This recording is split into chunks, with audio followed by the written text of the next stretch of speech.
ভাইয়া। কি রে তুই? কেমন আছো ভাইয়া? আমরা ভালো আছি, কিন্তু তুই হঠাৎ? মা কোথায়? মা তো ঘরে। মা, কিরে তুই হঠাৎ তুই কিভাবে কি? তুই হঠাৎ করে বিদেশ থেকে চলে আসলি, ফোনটা না দে, আমাদেরকে কিছু জানাবি না? কিরে বাবা, কোনো সমস্যা হয়েছে নাকি? বুঝলাম না ভাইয়া, কি সমস্যা হবে? আমি বেড়াইতে আসলাম আর হঠাৎ করে আসলাম তোমাদের সারপ্রাইজ দিতে। 4টা বছর বিদেশে আছি, তোমরা কেউ তো আমার একটু ডাকো না যে একটু দেশে এসে বেরিয়ে যা। যার কারণে আমি নিজে থেকে চলে আসছি, ভাবছি একটু দেশে গিয়ে ওদের সারপ্রাইজ দিই, ভাই বোনেরা খুশি হবে। কিন্তু তুমি আর মা এত বেজার কেন? বাড়িতে কোনো সমস্যা হয়েছে নাকি? 7.5 লাখ টাকা দেনা করে তোকে আমরা বিদেশে পাঠিয়েছি, আর তুই সেই দেনাগুলো শোধ না করেই বিদেশ থেকে চলে আসলি? কিসের দেনা শোধ করি নাই? 7 লাখ টাকা খরচ করে বিদেশে গেছি, 27 লাখ পাঠায় দিছি, তাও কি দেনা শোধ হয় নাই? হ্যাঁ, তুই 27.5 লাখ টাকা পাঠিয়েছিস, কিন্তু ওই টাকা দিয়ে আমি জমি কিনেছি। ভেবেছিলাম এবার দেনা শোধ হয়ে গেলে তোকে এবার দেশে এসে একটু ঘুরে যেতে বলবো, তা না কওয়া না বলা তুই হুট করে দেশে চলে আসছিস। হুট করে চলে আসছি মানে? আমার কি দেশে আসতে মন চায় না? আমার কি তোমাদের দেখতে মন চায় না? নিজের জন্মভূমিতে আসতে মন চায় না? আমি বারবার করে বললাম দেনাটাকে শোধ করতে, আর তুমি সেই দেনা শোধ না করে আগে জমি নিয়েছো। ভালো হয়েছে জমি নিয়েছো, তাই বলে কি আমি এখন দেশে আসতে পারবো না? নাকি যেদিন আমি প্রবাসের মাটিতে পা রাখছি সেই দিন থেকেই দেশের সবকিছু বেঁচে কিনে চলে গেছি? আমার কি একটুও মায়া লাগে না দেশের প্রতি? তোমাদের কাছে কি আমার একটু আসতে মন চায় না? ঠিক আছে, যেহেতু তোমাদের খারাপ লাগছে, ঠিক আছে, আমি চলে যাচ্ছি। ভালো থেকো তোমরা। এই দেখ, কোথায় যাচ্ছিস? কোথায় যাব? চলে যাচ্ছি। এই চলে যাচ্ছি বললেই কি হলো? বিদেশ কি তোর বাড়ির কাছে যে বললাম আর গেলাম? তাছাড়া কি করব? এই বাড়িতে তো আমার কোনো জায়গা নেই, আমি কেন আসলাম? এর জন্যই তো তোমরা ঝগড়া শুরু করে দিয়েছো। আসছিস যখন ঘরে যাও। এই দাঁড়া, বেড়ে করে কি নিয়ে আসছিস? আমার জামা কাপড় ছাড়া কিছুই নেই, আর কি কি আছে দেখো, দেখে নাও।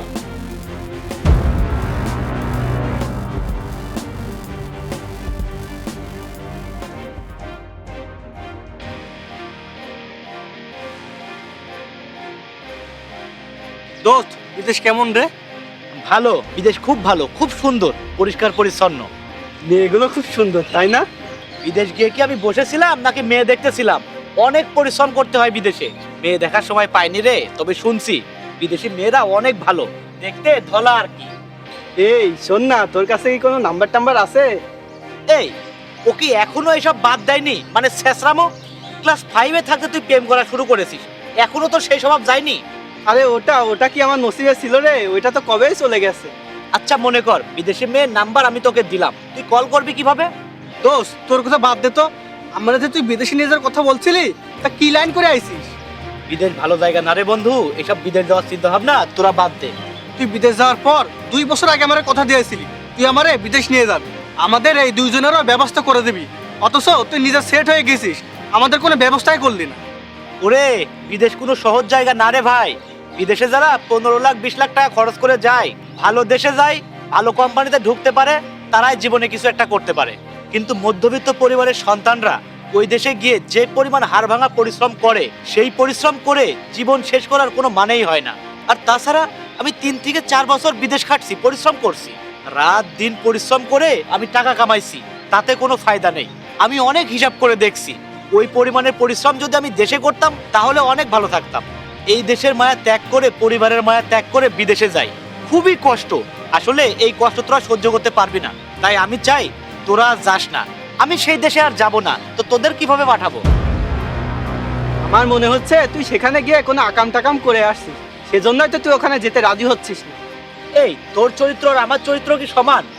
না, তোর চরিত্র আমার মধ্যে টানিস না। কাজ করতে করতে জীবন শেষ হয়ে গেছে, এসব করার সময়ও পাইনি। তাও ঠিক। ব্যাক কলের মতো শুধু কথাবার্তা বলে। তুই যদি না যাস তাহলে আমাদের দুজনকে পাঠিয়ে দে। তোরা একটা কথা বুঝতেছিস না কেন বন্ধু? আমি যেখানে যাব না, যেখানে থাকবো না, সেখানে তোদের কিভাবে পাঠাবো বন্ধু? আমার মনে হচ্ছে কি তুই নিজে চাস না আমরা ভালো কিছু করি, তার জন্যই তুই আমাদেরকে পাঠাতে চাচ্ছিস না। হ্যাঁ, এই চল, একবারে চলে এসেছে না, দুদিন পর সব ফুটানে বের হয়ে যাবে, চল।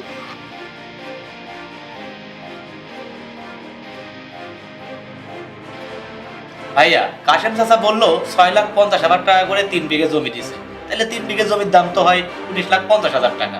রেজিস্ট্রি খরচ দিয়ে না হয় 20 লাখ টাকা, তাও তো 7 লাখ টাকা থাকে। তো ওই টাকা দিয়েও কি দেনাগুলো শোধ দেওয়া যায়নি? এই সংসারের কোনো খরচ নেই? আমরা দুটো ব্যক্তি যে বাড়িতে থাকি, আমাদের কি কোনো খরচ নেই? তুই বিদেশ থাকতেই আব্বা মারা গেছে, তার কাজ করতে কি কোনো খরচ হয়নি? তা যাই হোক, তুই এখন বিদেশ যাবি কবে? যাবো না আমি আর, বিদেশ ভালো লাগে না, দেশেই থাকবো। আরে দেশে থেকে কি করবি তুই? দেশে থেকে জমি জায়গা যা কিনছি ওইগুলাই চাষবাস করবো। চাষাবাদ করবি মানে? তোর জমি কোথায়? তা আমার জমি 3 বিঘা জমি আমি কিনলাম না, তা কোন জায়গায় টাকা দিলাম না আমি?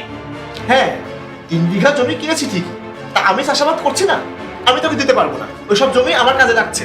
তোমার কাজে লাগছে তো আমার 1.5 বিঘা তো দিবা। তো জমি 3 বিঘা কার নামে রেজিস্টার করেছো? সবই আমার নামে করা হয়েছে। 1.5 বিঘা জমি রবি সোমবারে রেজিস্ট্রি অফিসে গিয়ে আমার নামে রেজিস্ট্রি করে দিও। শোন, তুই যদি জমি চাষ করতে চাস তাহলে আমার কাছ থেকে জমিটা বর্গা নিয়ে তারপর চাষ কর। চাষ করে ভাগের ভাগ যা হয় তা আমারে দিয়ে দিস, আর বাকিটা তুই নিয়ে নিস। বর্গা মানে? আমি বুঝলাম না, আমার জমি আমি বর্গা নেব?